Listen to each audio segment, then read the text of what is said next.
श्री राम जय जय राम। श्री वृंदावन बिहारी लाल की जय। बड़े ही हर्ष का विषय है। श्री राधाष्टमी की पवित्र तिथि अत्यंत सन्निकट है।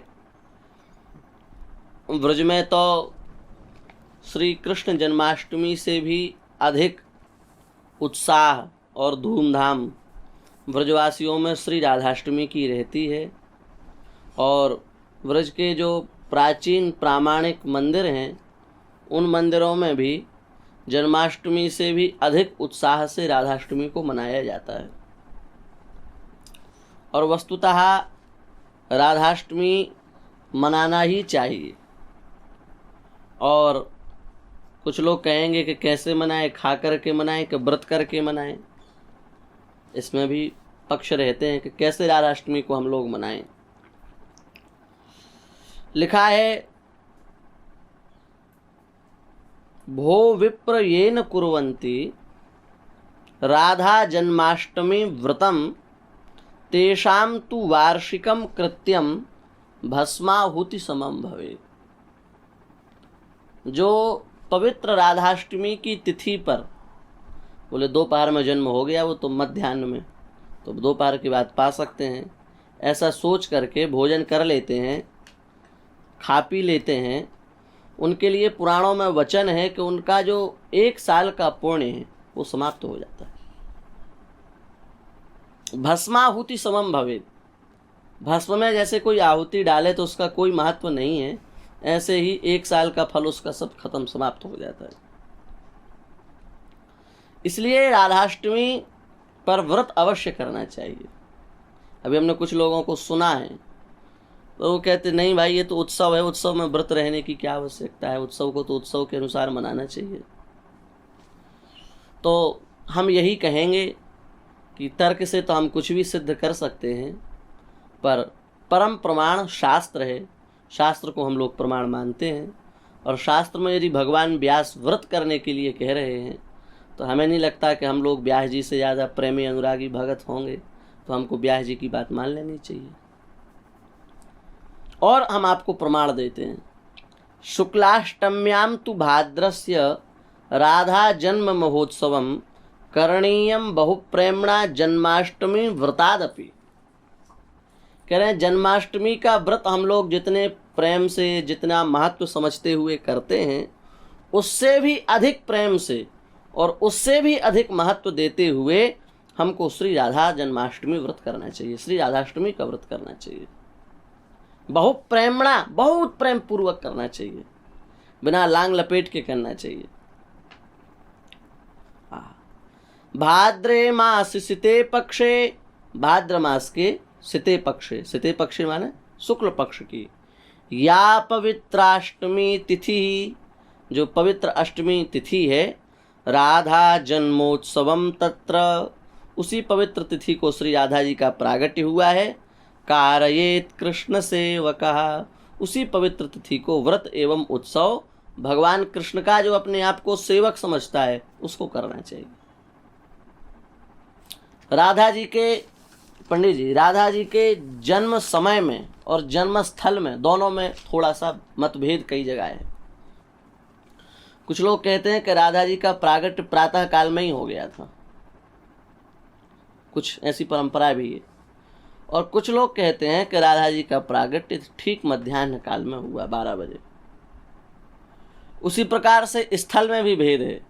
कुछ लोग कहते हैं कि राधा जी का प्रागट्य बरसाना में हुआ, और कुछ लोग कहते हैं कि राधा जी का प्रागट्य रावल में हुआ। स्थल में और समय में, दोनों में भेद है। समय की बात करें तो हम पुराणों के प्रमाण के अनुसार मध्याह्न का ही प्रमाण प्राप्त होता है। यदि प्रातः काल का होता है तो कोई बात नहीं, बाकी अभी जो अध्ययन किया हमने उसमें हमें प्रातः मध्याह्न काल का प्रमाण प्राप्त हुआ है।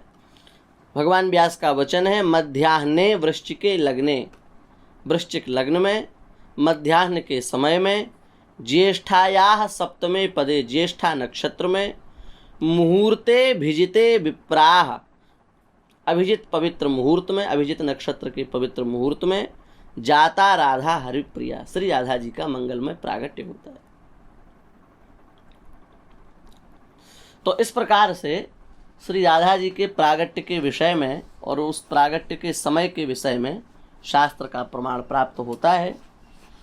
और राधाष्टमी व्रत इसलिए भी करना चाहिए, राधा जी की पूजा सेवा इसलिए भी करनी चाहिए क्योंकि श्रीमद् देवी भागवत महापुराण में स्वयं भगवान नारद जी को समझाते हुए कह रहे हैं, कृष्णार्चायाम नाधिकारो यतो राधार्चनम बिना। राधा जी की सेवा पूजा के बिना ठाकुर जी की सेवा पूजा का अधिकार नहीं होता। भगवान कह रहे हैं, वैष्णवैः सकलैः तस्मात् कर्तव्यम राधिकार्चनम।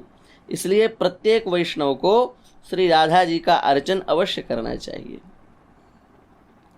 कृष्ण प्राणाधिका सा तदधीनो विभुर्यतः। श्री राधा भगवान श्री कृष्ण को प्राणों से भी अधिक प्रिय हैं। वे भगवान के रास की नित्य अधीश्वरी हैं। इन राधा के बिना भगवान क्षण भर भी कहीं पर नहीं ठहरते और संपूर्ण कामनाओं का राधन ये करती हैं, इसलिए इनका नाम राधा है। राधनोति सकलान कामांस तस्मात् राधेति कीर्तिता। ये समस्त कामनाओं का राधन करती हैं। राधन शब्द का अर्थ समझते हो? राध साध संसिद्धौ, पाणिनि जी की धातु है। राध धातु और साध धातु दोनों का एक ही अर्थ है, क्या? कार्य की सिद्धि कर देना। सिद्धि अर्थ में राध धातु भी है और साध धातु भी है। कहते हैं ना, आप हमारा ये काम साध दीजिए, और इसी को हम दूसरी भाषा में कहें तो आप हमारा काम राध दीजिए। तो जो समस्त कामनाओं को राध देती हैं अर्थात साध देती हैं, वो राधा है। इसलिए इनका अर्चन अवश्य करना चाहिए। और पद्म पुराण के ब्रह्म खंड के 7वें अध्याय में श्री नारद जी और ब्रह्मा जी का संवाद हुआ है। उस संवाद में श्री राधाष्टमी के व्रत की बड़ी महिमा बताई गई है। और वहाँ कहा गया है कि सतयुग में एक लीलावती नाम की वरांगना थी। वरांगना माने वेश्या। बड़े बड़े अपराध उसने अपने जीवन में किए, बहुत बड़े बड़े पाप उसने अपने जीवन में किए। एक दिन धन की लालसा से वो एक नगर छोड़ करके दूसरे नगर में गई। वहाँ उसने देखा कि बहुत से लोग एकत्रित हैं और वे सभी लोग गंध, पुष्प, धूप, दीप, वस्त्र आदि लेकर के पवित्र राधाष्टमी का उत्सव मना रहे हैं। सब लोग राधाष्टमी का उत्सव मना रहे हैं। तो उस वारांगना ने उनसे पूछा कि हे पुण्यात्मा जनों, आप इतने प्रेम से ये क्या कर रहे हैं? हम बड़े विनय पूर्वक आपसे पूछ रहे हैं, आप हमको बताने की कृपा करें कि ये आप लोग क्या कर रहे हैं। तब उन्होंने कहा, वो जो वहाँ लोग कर रहे थे वो पवित्र कार्य, कि भाद्रपद मास के शुक्ल पक्ष की अष्टमी तिथि के दिन श्री राधा जी का वृषभानु जी के यहाँ प्रागट्य हुआ था। हम लोग उसी का व्रत करते हुए महोत्सव मना रहे हैं और इस व्रत से बड़े बड़े पापों का नाश हो जाता है। यह सुनकर के उस वारांगना वेश्या ने भी निश्चय किया कि मुझे भी व्रत करना है, क्योंकि उसने भी अपने जीवन में बहुत बड़े बड़े पाप किए थे। तो उसके मन में भी यह भाव आया कि हम भी अब राधाष्टमी का पवित्र व्रत करेंगे। और व्रत पूरा ही हुआ कि दैव योग से सर्प ने आकर के डस लिया। डस लेने से उसकी मृत्यु हो गई। उसने बहुत बड़े बड़े पाप किए थे, इसलिए भयंकर यमदूत उसके सामने प्रकट हो गए। लेकिन उसी समय भगवान विष्णु के दूत, भगवान कृष्ण के दूत वहाँ प्रकट हुए और उन्होंने समस्त बंधनों से मुक्त किया और उस वेश्या को वे विमान पर बैठा करके गोलोक ले गए। जबकि अकाल मृत्यु हुई, प्रेत बनना चाहिए, स्त्री थी इसलिए चुड़ैल बनना चाहिए और नरक भी जाना चाहिए, पर भूल से उसने निश्चय कर लिया कि हमको राधाष्टमी व्रत करना है और राधाष्टमी व्रत के प्रभाव से मुक्त हो गई। इसलिए ब्रह्मा जी कह रहे हैं कि इस प्रकार जो समस्त पापों का नाश करने वाली राधाष्टमी व्रत है, उस राधाष्टमी व्रत को जो लोग नहीं मनाते हैं, राधाष्टमी व्रत नहीं करते हैं, वे सब मूढ़ बुद्धि हैं, सबको नरक की प्राप्ति होगी। जन जन को चाहिए कि वे राधाष्टमी का महोत्सव मनावें, राधाष्टमी का व्रत करें, और जो जीव इसका व्रत करेगा उसका निश्चित कल्याण हो जाएगा। हम सभी लोग बड़े प्रेम से राधाष्टमी का व्रत करें, षोडशोपचार से पूजन करें श्री राधा रानी का, और श्री राधायै स्वाहा इस मंत्र से वो वस्तु उनको विसर्जित करें। जैसे सुंदर साड़ी राधा जी को समर्पित करें तो श्री राधायै स्वाहा, शाटिकाम निवेदयामि, शाटिकाम समर्पयामि, ऐसा बोल करके कोई भी वस्तु अर्पित करें तो श्री राधायै स्वाहा, इस प्रकार इस पवित्र मंत्र का। अच्छा, अब इसमें अधिकारी और अनधिकारी का अपने शास्त्र की दृष्टि से विचार कर लेना चाहिए, उसको हमको एक एक बात कहने की आवश्यकता नहीं है। तो इस प्रकार से जो पवित्र राधाष्टमी का व्रत करता है और आलस और प्रमाद से बचता हुआ राधा राधा राधा राधा इस प्रकार से जप करता है, स्मरण करता है, लिखा है महाराज वो वृंदावन धाम में श्री राधा जी की सहचरी बन जाता है।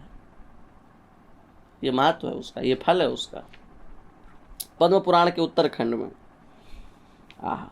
और राधा जी के साथ यदि श्री कृष्ण का उच्चारण करता है, जैसे हम लोग बोलते हैं ना राधे श्याम, राधे कृष्णा, इस प्रकार राधा जी के साथ भगवान श्री कृष्ण के नाम का उच्चारण करता है तो लिखा है कि उसके महात्म्य का न कोई वर्णन कर सकता है, न उसके महात्म्य का कोई पार पा सकता है। गंगा यमुना कावेरी इनमें स्नान करने से जीव एक बार पवित्र होता है, इस जन्म के पाप नष्ट हो जाते हैं। पर राधा नाम और श्री कृष्ण नाम के पवित्र मंत्र में जो स्नान करता है, पवित्र नाम में जो अवगाहन करता है, उसके करोड़ों करोड़ों जन्मों के पाप नष्ट हो जाते हैं। और किसी की यदि लौकिक कामना है, कोई धन चाहता है, कोई पुत्र चाहता है, कोई यश वैभव चाहता है, तो लिखा है धर्मार्थी धर्म को प्राप्त होता है, अर्थार्थी अर्थ को प्राप्त होता है, कामार्थी काम को प्राप्त होता है और मोक्षार्थी मोक्ष को प्राप्त हो जाता है। जो जैसी कामना करता है उसको वैसा प्रागट, उसको वैसी वस्तु की प्राप्ति हो जाती है। ये श्री राधाष्टमी की पवित्र महिमा है। इसलिए बड़े प्रेम से हम लोगों को श्री राधाष्टमी का व्रत करना चाहिए और श्री राधा जी को सुंदर सुंदर पक्वान्न का भोग लगा करके और व्रत करके फिर उसका जब हमारा व्रत हो जाए संपन्न तो उसके बाद उसको प्रेम से पाना चाहिए। और जितना हमारा सामर्थ्य है, जितना हमारा भाव है, उसके अनुसार श्री राधा जी की सेवा पूजा करनी चाहिए, ब्रजवासियों की सेवा पूजा करनी चाहिए, यमुना जी में स्नान करना चाहिए। तो जितना हम लोग कर सकें उतना ही हम लोगों के लिए अच्छा है। और पवित्र श्री राधाष्टमी का उत्सव हम सब लोग मनाएं।